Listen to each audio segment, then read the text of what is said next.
Bom, a produção audiovisual no Brasil, ela surge praticamente junto com a invenção oficial do cinema, né? A gente começa a ter imagens sendo produzidas já no Rio de Janeiro, ainda no final do século XIX, nos últimos anos, nos últimos 1898, se não me engano, é o ano que se faz o primeiro filme no Brasil, né? 3 anos depois dos Lumière, uns 5 anos depois dos filmes do Thomas Edison também. Então, digamos que o Brasil também teve acesso à novidade audiovisual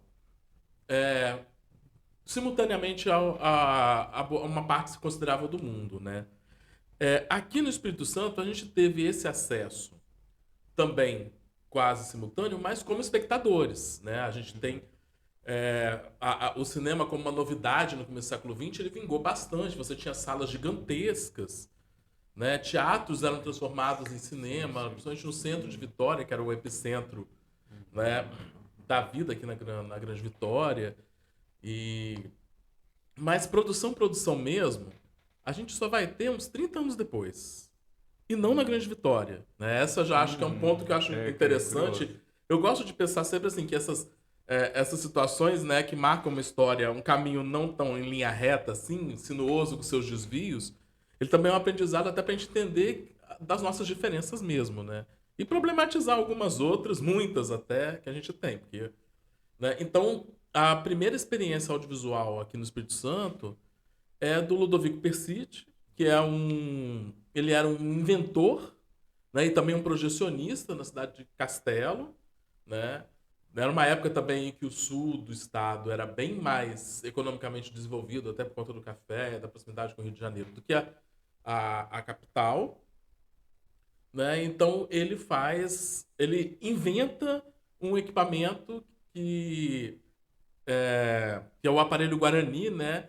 Que ele filmava, revelava, projetava, ainda marcava o tempo da revelação dos filmes, né?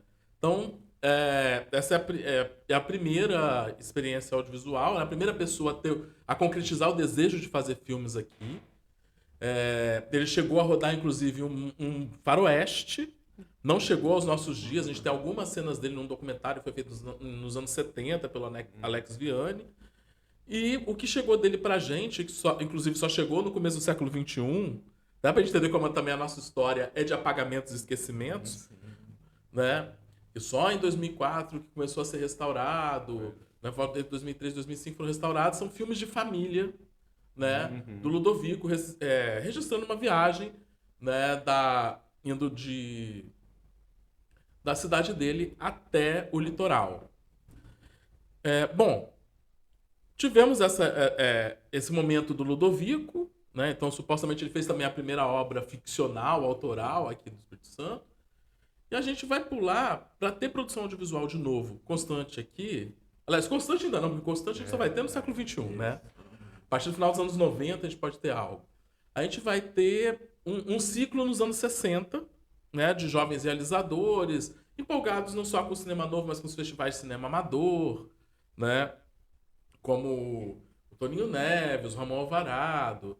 Então essa galera, que também era uma galera que já vinha do teatro, da literatura, do Uhum. jornalismo, né, da crítica, no momento de uma efervescência, porque, né, nos anos 60 a gente tem uma virada aqui no Espírito Santo, que você tem a fundação da universidade nos anos 50, começa a manter, pelo menos os jovens da classe média das elites, no próprio estado para completar, Uhum. concluir os estudos, né? Que geralmente eles iam para Sei. outras cidades e muitas vezes ficavam por lá.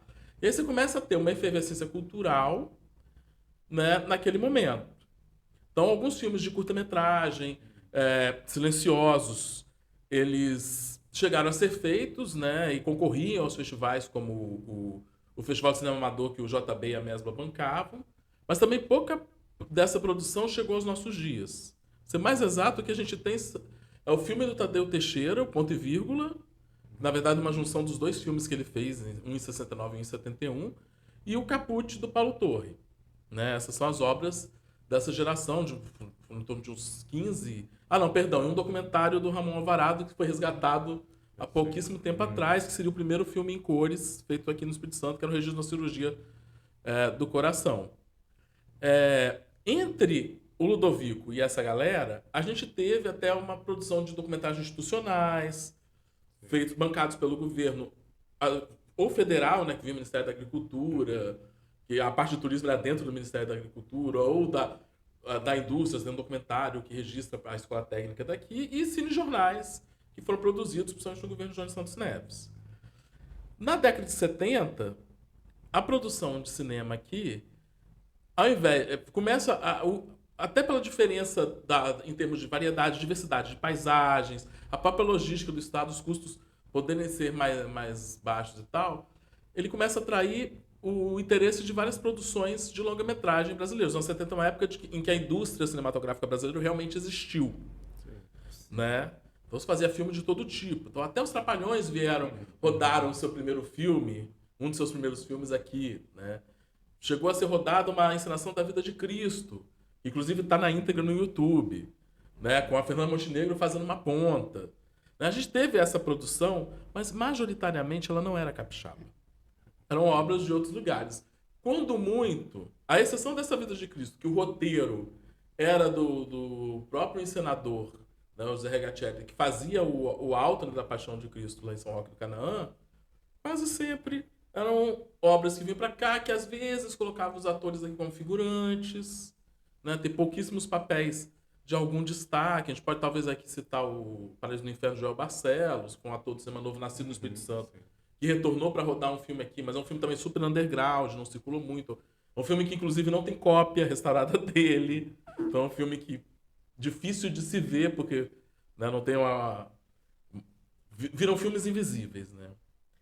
E a produção audiovisual mesmo aqui vai se fincar quando você tem as emissoras de TV. Então, antes da chegada da Gazeta, começa a bancar alguns documentários, né, no departamento de jornalismo dela. E aí você tem os documentários do Hamilton de Almeida. Na mesma virada dos anos 70 para os 80, que é também a época em que Orlando Bonfim chega para cá para mapear uma série de manifestações tradicionais do Espírito Santo, até dentro da própria militância do Orlando. Ele chega para falar da imigração italiana e começa a fazer curtas sobre desastre ecológico de Itaúnas, as questões do Augusto Ruschi, resgate do Ticumbi, das paneleiras, vários outros aspectos, né? E isso no final dos anos 70, começo dos anos 80. E a TVE, que é uma história, inclusive, pouquíssimo contada, porque, né, durante muito tempo se contou a história somente pensando nos filmes em película, não se pensando, por exemplo, que a gente sempre tem uma rica produção de documentários. E aí também a gente começa a questionar umas coisas, porque se a gente fosse pensar só na película, as mulheres só começariam a filmar nos anos 90 aqui. Ainda assim, esporadicamente. Realizadores negros e realizadoras negras só começariam a filmar, né, tirando o Gelson Santana em 1990, no século XXI. E quando o vídeo foi um momento de uma grande democratização, quer dizer, grande não, Mas uma boa democratização, porque ainda assim a gente vai ver que ou para você produzir nos anos 80, ou você tinha que estar vinculado a uma emissora de TV, aí você tem um núcleo de jornalistas, muitas mulheres, algumas mulheres, né, que realizaram vários documentários aqui no Espírito Santo. Dá pra gente repensar, né, ir atrás desse material e repensar essa história do audiovisual, pensando essa participação feminina, né, como a Tida Barbarioli, por exemplo. Tem a Valentina Kupinova, que fazia trabalhos independentes. E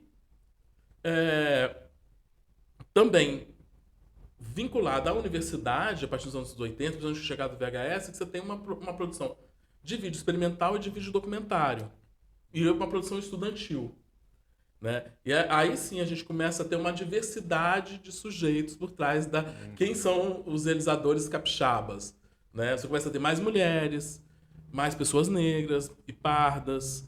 Né? Então você tem vários nomes ainda nos anos 90 que estavam realizando. Por exemplo, da geração de videoarte, a maioria dos realizadores ou eram mulheres ou eram pessoas LGBTs, sua maioria. Inclusive é onde finalmente a gente vai ter uma produção LGBT. Né? Eu citei aqui o Gelson Santana, né, em 1990, e no final dos anos 90 você tem a Luciana Gama, que depois foi repórter televisiva e tal, como uma das primeiras realizadoras negras aqui no Espírito Santo. Né? E ainda assim, demorou muito tempo ou seja, praticamente na última década, para a gente ter uma representatividade maior disso. Para a fatia desse bolo começar a ser cortada e que as pessoas também não fossem só vinculadas à universidade. Enquanto eram estudantes, né? Porque também muita gente produziu coisa enquanto era estudante e depois não tinha mais acesso aos meios audiovisuais. Equipamentos, né? No século XXI, com o digital, barateou esse custo razoavelmente. Permitiu também que as pessoas começassem a ter formação audiovisual fora da universidade. Muitos projetos sociais, mantidos por ONGs, inclusive em periferia. Então a gente começa a ter uma história... A própria escola técnica em Vila Velha. Exatamente, né? O Vasco Coutinho, que já chega já quase nos anos 2010. A gente começa a ter uma história diferente ali. Uma história com um audiovisual um pouco mais com a cara do povo capixaba. A UFES